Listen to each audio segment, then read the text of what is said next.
혈압이 올라갔다, 심박수가 올라갔다, 호흡 이런 것들에 문제가 생겼다, 어떤 산소 포화도에 문제가 생겼다, 이 모든 것들을 관리를 하고 계시는데 그 안전한 상태를 유지해 주시는 모든 책임 관리가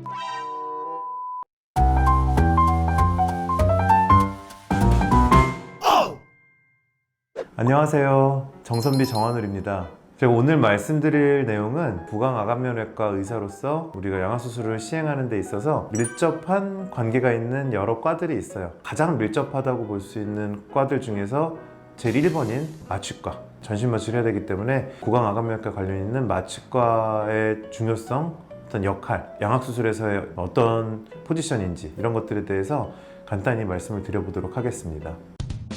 전신마취, 수면마취, 국소마취 이제 크게 이렇게 나눈다고 하면 사실은 더 여러 단계들이 있는데요. 쉽게 말씀드리면 전신마취는 깊게 잠들어서 정말 어지간하게 어떤 조건이 되지 않는 한 깨지 않는 상태라고 보시면 될 것 같아요. 수면마취라고 통상 얘기가 되지만 사실 좀 진정마취라 그래가지고 약간 깨어서 하는 경우도 있고 졸면서 하는 경우도 있고 약간 얕게 잠들었다는 경우도 있고 깊은 듯 안 깊은 듯 이렇게 잠자다 깨는 그런 경우도 있고 이제 이런 정도가 이제 어떤 수면 마취나 진정 마취라고 한다면은 국소 마취는 말 그대로 부분적으로 수술하는 부위들을 마취를 해가지고 아프지 않게 해서 멀뚱멀뚱한 의식하에 하는 게 이제 국소 마취. 양악 수술이라고 하는 수술은 일단은 시간이 꽤 오래 걸리죠. 두 번째, 출혈 이런 것들이 많이 날 거고, 또 세 번째, 저희한테는 아주 친숙한 젓가락 같은 도구들이지만 이제 일반적으로 환자분들 느끼시기에는 돌아가는 드릴류의 다양한 기구들, 그다음에 이렇게 막 써는 건 좀 그러고요. 이렇게 절단하는 류의 기구들, 뜯어내는 기구들, 쪼개는 기구들, 사실 그 중에 최악은 전과 끓이긴 해요.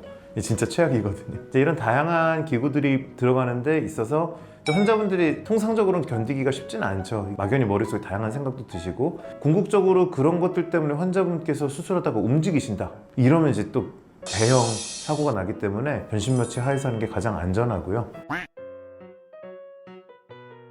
기록에 의하면 저희는 그렇게 배우는데, 마취라는 게 완전 고대 사회에서 뭐 알 수 없었던, 아니면 우리가 모르는 어떤 문명에서 이제 이런 게 아니라면은, 그럼 근대 마취의 시작은 치과로부터 시작이 됐어요. 전신 마취도 마찬가지. 전신 마취가 왜 생겼냐? 입 빼는 게 아프니까. 워낙에 이제 이 치과 치료 자체가 어떤 치과적인 질환도 통증도 있고 치료도 당연히 아프고, 이제 그런 것들을 막고자 사람들이 이제 안 아프게 하는 방법을 연구하다 보니까 이제 다양한 가스들 이런 것들이 도입이 되다가 거기서부터 이제 전신마취가 시작됐다고 보시면 됩니다. 마취학 아마 어떤 교과서든 첫 챕터에 나올 겁니다. 마취하기 시작은 이런 치과 치료들. 아마 그 사진들 많을 거예요. 사람들이 치과 치료 받는데 막 붙잡고서 우악스러운 막 발치 겸자 포셉 뭐 이렇게 부르는데 벤치라 그러잖아요. 이런 거 가지고 막 빼려면 이렇게 무시무시한 이런 그림들. 근데 실제로 예전엔 그렇게 시작이 됐었고, 그런 아픔들 이런 것들을 줄여주기 위한 노력으로서 어떤 마취학이라는 게 근대에서 이제 태동이 됐다라고 하는 거는 맞습니다. 맞을 겁니다. 공부한 지 오래돼서. 전신마취라는 게 쉽게 말씀드리면 환자분을 깊게 재운다고 보시면 되는데, 근데 환자분 의식도 잠들지만 근육도 잠을 재우고, 숨 쉬는 것도 근육이 숨을 쉬게 하는 건데, 이런 근육들도 다 잠재우게 되면 숨도 안 쉬게 됩니다. 마취 선생님께서 안전한 상태를 유지해 주시고 그를 믿고 그런 상태에서 저희가 이제 수술을 하게 되는 거거든요. 전신마취하면 진짜 모든 다 신경계가 기능을 안 하는 건가요? 모든 신경계가 그렇지는 않고요. 기관삽관이라는 걸 하게 되는데, 수술실에 보면 마취 기계가 있습니다. 큰 마취 기계들이 있는데 이제 항상 이렇게 튜브가 달려 있고, 결국 이 튜브가 사람이랑 어떻게 연결이 되겠죠. 그래서 이 기계가 환자분을 이제 안전하게 이제 숨을 쉬게 해주고 그에 대한 피드백들, 모니터링들을 하게 되는 그런 기계라고 보시면 되는데, 그 연결되어 있는 튜브가 폐 쪽과 결국은 그 통로가 연결이 돼야 되는데, 연결될 수 있는 통로가 크게 두 가지가 있습니다. 하나가 이제 입이고 하나가 코죠. 코를 통해서 폐로 연결이 되는 통로가 있고 입을 통해서 하는 통로가 있는데, 양악수술에서의 전신마취가 다른 점은요, 다른 통상의 수술들은 이 기관삽관, 그 관을 이제 몸에 넣게 됐을 때 입안으로 넣습니다. 왜냐? 입이 넓으니까요. 기관삽관을 하는 마취 선생님들께서 훨씬 더 안전하고 편하게 그리고 빠르게 이제 해주실 수가 있기 때문에, 기본적으로 전신마취를 하기 위한 그런 삽관은 입을 통해서 기본적으로 시행이 됩니다. 그런데 이제 입을 통해서 시행된다는 것들은 입안이랑 상관없는 부분의 어떤 수술이라든지 이런 것들은 당연히 그게 기본이 될 텐데, 저희 양악수술은 이게 대부분이 입안으로 시행이 된단 말이죠. 그러면 입안으로 튜브를 넣게 되면 제대로 할 수가 없죠. 아까 말씀드렸지만 전신마취라고 하는 것도 수술의 어떤 효율과 결과와 안전성을 극대화하기 위해서 이런 조건을 하는 건데 부득이한 경우가 아니라면 그런 핸디캡을 가지고 할 필요는 없다 보니까 양악 수술은 결국 입안으로 수술하기 때문에 코를 통해서 기관 섭관을 한다는 말이죠. 일단 애초에 이제 관이 들어가는 구멍 입구 자체가 입은 크고 콧구멍은 작고요. 그 들어가는 것도 얘는 거의 뭐 곧바로 이제 그렇게 들어갈 수 있는데 코는 이 숨쉬는 통로 자체가 이렇게 구부러져 있기 때문에 그걸 따라서 또 넣어야 되고 그러려면은 그 튜브도 더 이렇게 좀 말랑말랑해야 되고 그러니까 이런 여러 가지 고려사항들이 많습니다. 찌를 수도 있고 그런가요? 그렇죠. 들어가는데 이렇게 스무스하게 잘 안 들어가게 되면은 코 안쪽부터 이제 넘어가는 공간에 상처를 낼 수도 있고요. 그럼 피가 나게 되면 더 어려워지기도 하고 감기가 걸려서 코가 막혔다. 뭐 이런 것도 굉장히 좀 변수가 되고요. 기관사과는 뭐 하얀 낫같이 생긴 거 있잖아요. 그걸 넣고 코를 누르시면 막 보시더라고요. 이게 마치 튜브라 그러면은요.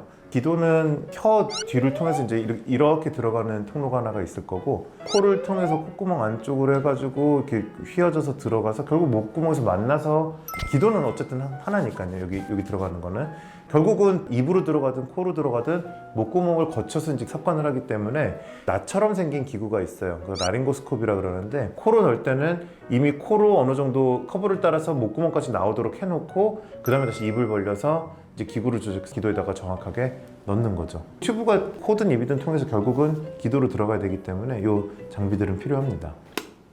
코로 튜브를 넣는 것과 입으로 넣는 것이 제가 이제 마취과 선생님들은 아니지만 분명히 마취과 선생님들께서는 가장 친숙한 건 입으로 넣는 기관 습관일 것이고 코를 넣는 경우는 이제 경험이 많은 분과 적은 분에는 분명히 어떤 분 난이도 아니면 이렇게 받아들이는 데 있어서의 그런 어려움 이런 것 차이는 분명히 있을 거라고 봅니다. 양악 수술에서의 전신 마취를 한다는 거는 마취과 원장님의 코를 통해서 전신 마취 튜브를 넣는 이런 스킬과 경험과 노하우도 굉장히 중요하기 때문에 전문적으로 이제 코로 이제 기관 섭관을 잘 하시는 그런 마취 원장님이 계셔야 한다라는 거죠. 참고로 저희 마취과 원장님은 굉장히 잘하십니다. 전신 마취는 말 그대로 마취과 전문의 선생님께서 하나부터 열까지 다 책임을 지시고 그 모든 과정들이 안전하도록 수술 전에 환자분들이 어떤 상태인지를 굉장히 꼼꼼하게 파악을 하시는 일을 하십니다. 그게 되어야 수술 중에 혈압이 높게 되면 피가 많이 나고 많이 붓고 혈류의 역학 이런 것들이 많이 요동치게 되는데 그런 것들 판단해야 되고 당뇨가 있으시면은 수술 중간에 당 컨트롤에 따라서도 수액이라든지 이런 것들도 다 조절을 해야 되고 그에 따른 합병증도 다 다르고요. 모든 환자분의 평소 상태, 건강 상태, 전신질환 상태, 드시는 약물과 뭐 어떤 기호, 술, 담배 이런 모든 것까지 파악을 해서 수술할 때 문제가 없게끔 준비해 주시는 역할도 기본적으로 하시는 거라고 보시면 됩니다. 그렇게 해서 이제 환자분의 파악을 하고 나면은 수술할 때 이제 그 마취 튜브를 넣어서 환자분을 안전하게 잠들게 해주시고 그 안전한 상태를 유지해 주시는 모든 책임 관리가 마취과 전문의 선생님께서 해주시는 역할이라고 보시면 되는데 삽관을 해서 튜브가 들어가고 기계랑 연결되면 끝나느냐? 그게 아니고 이제부터 시작인 거죠. 시작을 이제 스타트를 한 거고 마취 기계랑 모니터링 기계 이런 것들 그다음에 환자분의 여러 가지 상태들을 반영하는 모든 모니터링 장비들을 이제 환자분과 함께 직접 보십니다. 혈압이 올라갔다, 심박수가 올라갔다, 호흡 이런 것들에 문제가 생겼다, 어떤 산소 포화도에 문제가 생겼다 이 모든 것들을 관리를 하고 계시는데 그 모든 활력 징후들 기본적인 환자분의 건강한 정도가 유지되는지를 끊임없이 모니터링해서 환자분 깨서 완전히 회복하실 때까지 담당을 해주시는 역할을 하시는 거죠. 수술 중간에는 환자분의 상태를 끊임없이 기계와 함께 혈압이 너무 떨어졌다 그럼 좀 올려주시고 피가 많이 난다 그럼 피를 좀 적게 날 수 있도록 지혈제를 주신다거나 혈압을 낮춰주실 수도 있고 이 모든 것들을 실시간으로 계속 모니터링을 해주고 계시는 게 마취과 원장님입니다. 마취가 안 되면 제가 아무리 수술 스킬이 있어도 환자분 수술할 수가 없죠. 마취과 전문의 선생님들이 기본적으로 수술방에서는 더 중요한 것도 맞습니다. 왜냐면 안 계시면 수술 자체가 안 되니까요. 마취과 전문의 선생님들은 그만큼 어떤 전신마취 수술에 있어서 가장 중요한 분들이라고 볼 수 있겠습니다. 그분들이 만약에 마취를 하려는데 예를 들어서 환자분의 어떤 기저질환이 마취하는데 뭐 어떤 문제가 있다. 그러면은 전신마취 자체가 위험하니까 수술 자체도 좀 어렵습니다. 이러면 그에 따라야 될 수밖에 없거든요.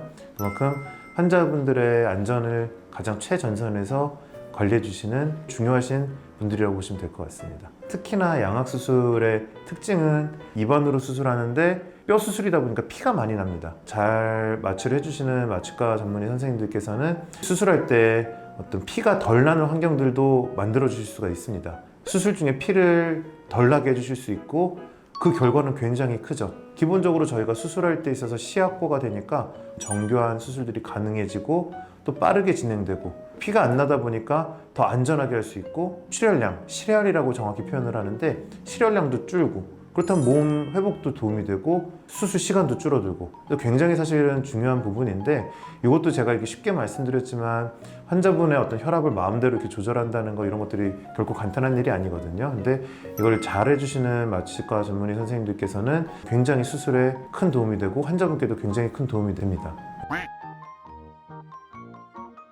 책임감의 차이가 일단 제일 크죠. 마취과로서의 한 본인 환자분이 병원에 계속 계시고 잘 회복돼서 퇴원하시고 마취를 했던 선생님으로서의 책임감 이런 것들이 있다 보니까 이제 상주에 계신다는 그런 의미는 어떤 환자가 수술을 받고 나서도 잘 퇴원할 때까지 지속적인 케어와 진료가 가능하다라는 장점이 있는 거죠. 수술하고 회복 중에 갑자기 어딘가 지혈돼 있던 혈관 이런 데서 문제가 생겨서 간혹 제어할 수 없는 정도의 출혈이 나는 경우도 있을 수가 있어요. 근데 그런 경우면은 뭐 별 수 없습니다. 다시 그거를 수술적으로 찾아 들어가서 지혈을 다시 해주는 게 필요한 경우들이 생기는데 그렇다면 결국 또 이제 전신 마취가 필요한 상황이 되는 거고 그랬을 때는 상준 마취 원장님 계신다면은 바로 그런 것들도 준비가 되고 또한 그분이 마취 원장님께서 이미 해주셨던 분이니까 바로 그분을 최대한 안전하게 해주시는데도 가장 당연히 좋은 거고 마취적인 문제가 발생하든 마취가 순간적으로 필요한 상황이 됐든 그런 모든 마취에 관련된 책임과 진료를 도맡아 해주시기 때문에 상주에 계시는 마취 원장님들은 계신다는 것과 안 계신 것이 그래서 굉장히 중요하다고 생각을 합니다.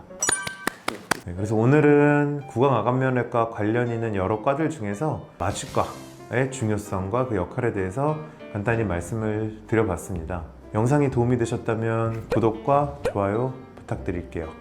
감사합니다.